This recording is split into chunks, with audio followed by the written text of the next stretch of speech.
développement immobilier apporte aux investisseurs? Ça, on s'attache à ces valeurs qui sont des valeurs ultra cartésiennes.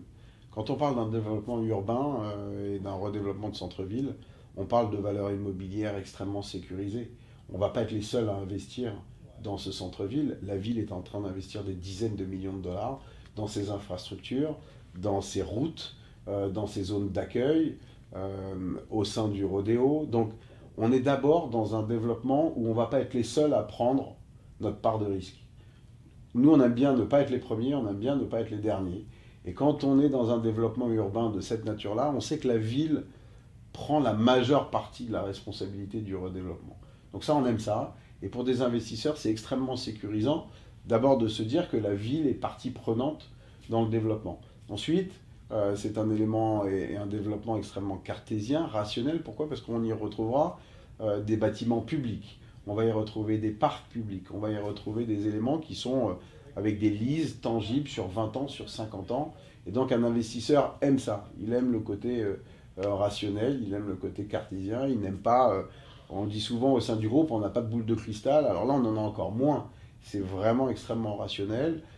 Les densités qui ont été déterminées sont vraiment des densités qui ont été déterminées par la ville, avec nous, mais qui sont déterminées par la ville pour répondre à un besoin.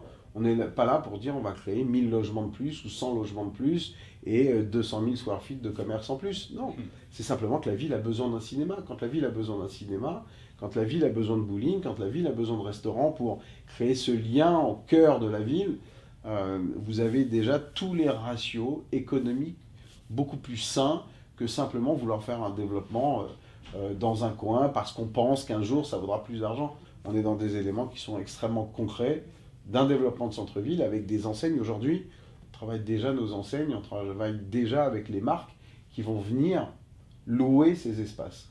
Donc quand vous parlez d'investissement immobilier, il faut se préoccuper de deux choses. Premièrement, c'est est-ce que les biens vont être loués avec une rentabilité suffisante? Là, la réponse, elle est oui, oui, oui. Et puis la deuxième question qui est intrinsèque à un développement immobilier, c'est de se projeter vers l'avenir et de se dire, est-ce que ce que je construis va avoir de la valeur? Il faut savoir que une des raisons pour lesquelles le groupe est très fier de ce développement et très heureux de ce développement, c'est qu'on est en train de parler d'un asset qui, en général, est construit pour être revendu aux grands fonds de pension, aux grandes banques, aux grands propriétaires immobiliers. Ce qu'on appelle des trophy property sont des biens qui sont vendus, pardonnez-moi la technicité, mais vendus à 4,5, 5 de cap. Ça veut dire quoi? Ça veut dire que les grands institutionnels se projettent sur le long terme sur ce type de biens. Pour nous, ça veut dire quoi? Ça veut dire tout simplement que la sortie éventuelle, la revente de ce type de programme immobilier se revendent beaucoup plus cher qu'un immeuble traditionnel ou qu'un centre commercial traditionnel. Là, on parle d'un centre-ville, on parle de toutes les composantes d'un centre-ville, et donc ça se revend en général à des plus gros acteurs, beaucoup plus cher.